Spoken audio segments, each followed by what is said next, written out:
frustrating, don't get me wrong, I'm not a computer lover, although I'm getting better at it. But that can have an impact. But is that a true statement? Do you remember the industry in about the 90s that decided, you know what, we have too many mistakes made by humans, we're going to go automated, we're going to put robots in place. What industry did that? Automotive. Remember that big thing? Everybody was all upset in arms because now we're going to robots, we're going to actually let people go, lay them off, we're taking away jobs. The irony was it actually created jobs for every person that they replaced with a robot. It took 2 people to maintain the robot. But why do you think they did that? Does a robot care whether the Detroit Lions won Sunday night when they go into work Monday morning? No. But no employees? The new ones do. Yeah? Exactly, the new ones do. Okay? Does a robot care whether or not its wife's mad at it? No. Does a robot care that it's Friday afternoon, 7 o'clock, and I want to go home because I'm exhausted? Nope. They put robots in place because they do the same job over and over and over under all conditions. As long as they're maintained correctly and they're monitored, they do the job regardless of what's going on. They're not impacted by emotion. Humans, on the other hand, are. Anybody ever tell you when you're going to buy a vehicle, you should find out when it was made and buy it only if it was made on what day? Wednesday. Wednesday? Thursday? Why? Monday they don't want to be there, and Friday they want to be gone. That's exactly right. I learned that at a young age. I didn't know why. I just knew, you know, I was trying to be cool when I was like 17. I walked in, hey, when was that made? He's like, Yep. I don't give a damn. You know? I was really deflated, man. He just shot me down. So that was kind of fun. But all right. So let me jump forward here just a little bit. Right here, if you guys were given the task as a group, you're all working together now, and I want you to fix this. Fix this problem. What are you going to fix?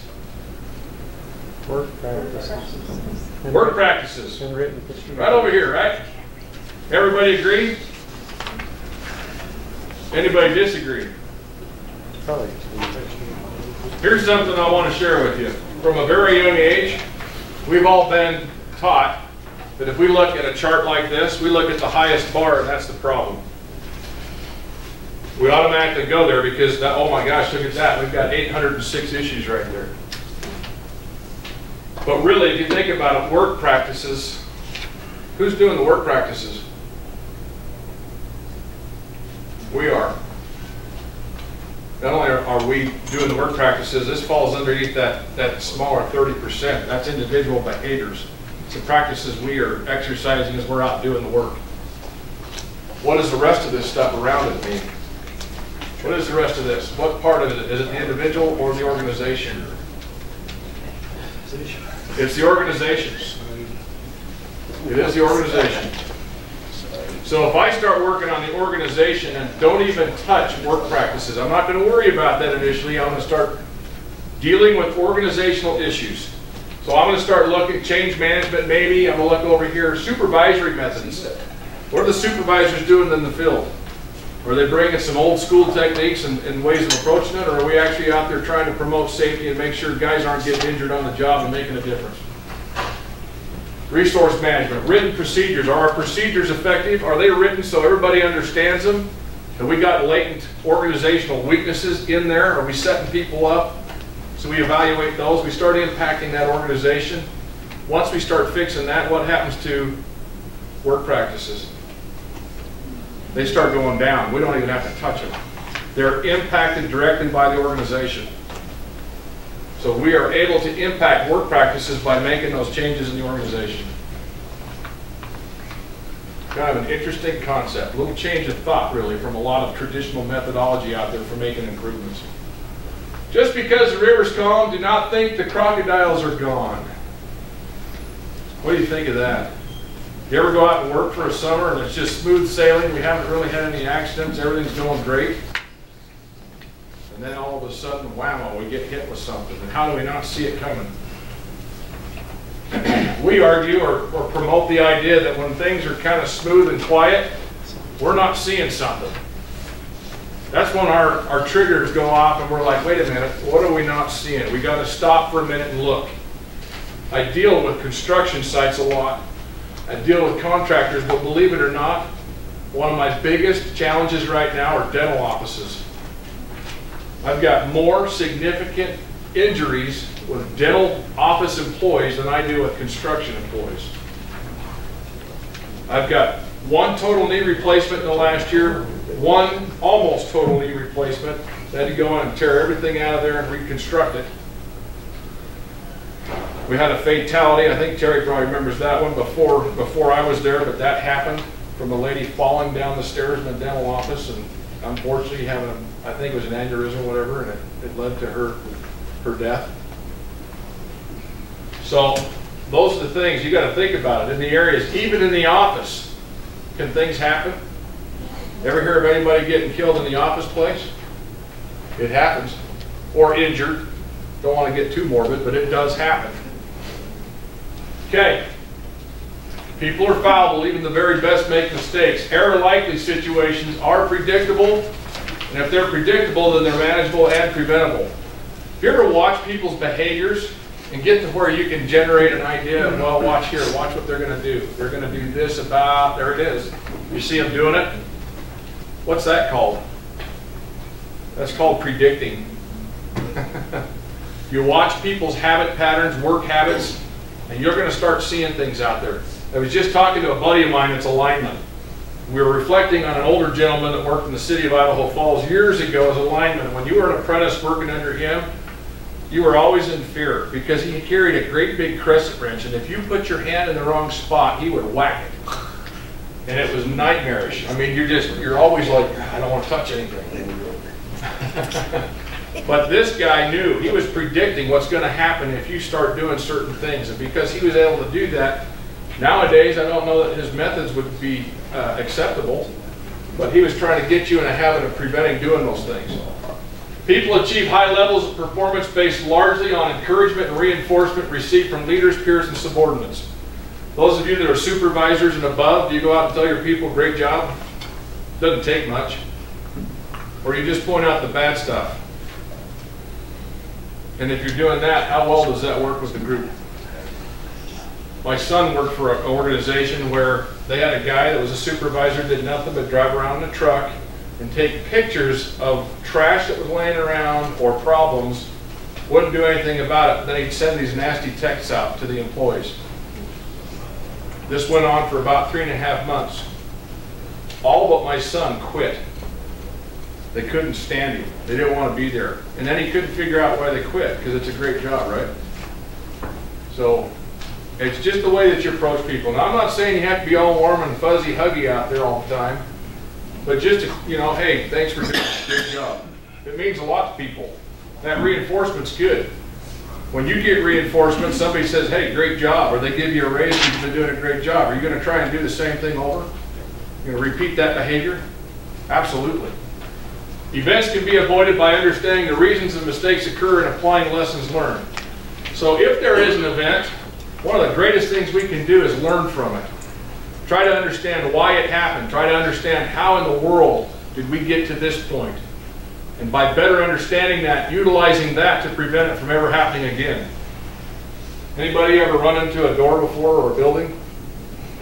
No.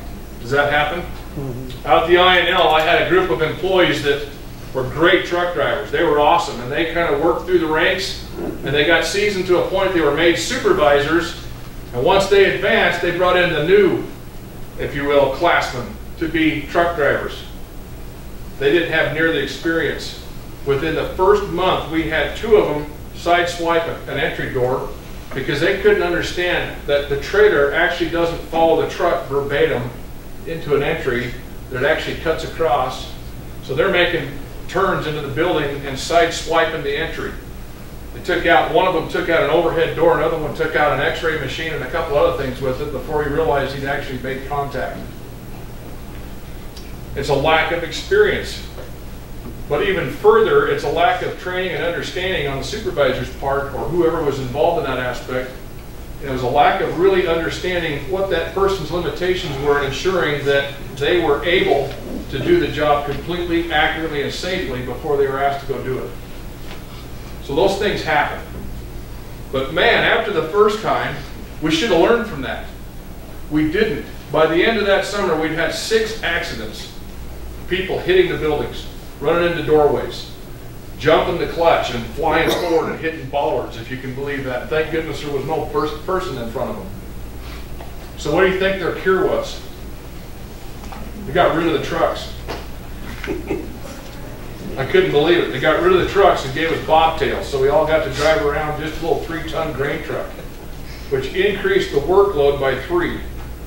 Because now we don't have a trailer to go haul things on. Now we've got this little bobtail truck. It solved one problem but created another one. So we have to understand this stuff and utilize that as we move forward to make a difference. Heinrich's triangle is really interesting to look at, I think. If you look at this, the way it reads is that at the bottom there's 600 non-consequential errors, there's 30 near misses, 10 significant events, 1 major accident. So what we're saying with that is for every 600 non-consequential errors, we typically see about 30 near misses out there, 10 significant events, 1 major accident. So if you were really given the task to improve that and get that stuff at the top knocked out of the way, what are you going to work on? Small errors. The bottom, right? Non-consequential errors. If I can understand what's going on down here and make a difference at that level and minimize that 600 down to just a nominal or really lesser significant number, I have a great chance of minimizing or eliminating all this stuff up here. So it goes back to an adage or a paradigm that they've created for this. If I can manage my defenses, if I get really good at managing and understanding the defenses I have in place to make sure something doesn't get through, it's like the Swiss cheese model, if you will. I'm layering my engineering controls and my administrative controls and my PPE usage. Then when something happens, it's not getting through. But if I'm not good at understanding my defenses and barriers, and I'm not good at watching and managing that, every once in a while the holes in the cheese line up and something gets through and we get to an accident. You've got to be really conscientious of that. Here's the fun part. We're going to prove that you guys are all brilliant, okay? This is called the human fallibility exercise. Don't write it down. But what I want you to do is count how many F's, as in Frank, there are in the following phrase. And this is simple. That capital F in fallibility you do not have to count because we all see that. But how many F's, as in Frank, are in the following phrase? You get 5 seconds. Everybody should be able to do this. Here you go.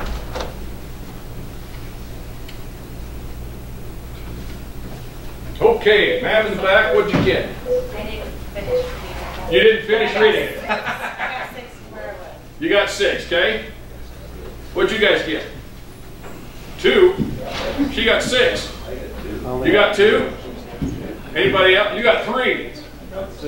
6, 2, 3, 4. Okay. Why are we getting different numbers? Because we're all perfect. What impacted your ability to see how many F's in Frank there were? The capital letters. Okay? Well, I'm going to make it easier. We're going to do it again. Okay? We're going to do it again. This should be easy now. We know that there's at least 2 to 6 or something in there. All right, here we go.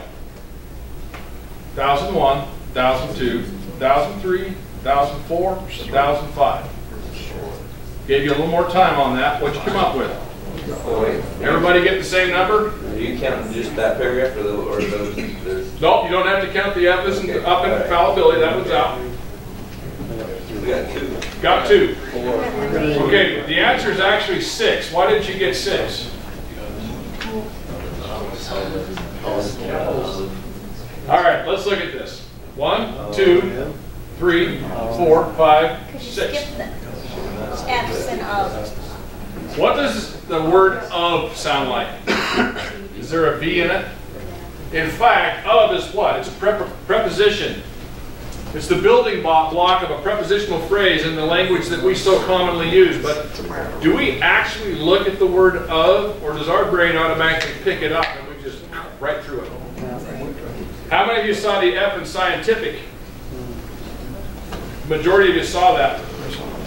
Of's easy to blow by. Scientific's hidden in there, but we're looking for some kind of a trick in this. So we find that. In fact, my description to you is don't count the capital F in fallibility, You don't have to count the capital F infallibility, but I want you to find out how many F's as in Frank there are in the following phrase. Have I dropped kind of a subconscious clue? I've set you up, just so you know. I did it on purpose. I've made you somewhat think F is in Frank. Oh, it's got to be capital F. And I even said, don't count the capital F infallibility. Then I started off the first two words in the sentence with capital F's. What should I have done differently so that everybody got it correct the first time? Capitalize all that. Okay, maybe I could have capitalized all the F's. You could have left it up there longer. I could have left it up there longer. Is time pressure a factor in the work we do? Yeah. Time pressure is significant sometimes. Absolutely. That's good to understand and know. What if I were to say, hey, there's 6 F's in here. They're all going to be green and they're going to be in a font 3 times the size of the rest of it. And I shined it up there and that's what it looked like. Would you see it then? Should be. What if I put a number above each one? 1, 2, 3, 4, 5, 6. Yeah. What if I had a flashing arrow that went to each one with a number? I mean, isn't that dumb? But think about it. How are we communicating with people? How are we communicating crucial material out there? Are we making sure there is absolutely no room for error when we do that? You ever think about that? Don't we always hear one of the #1 problems with an organization is communication?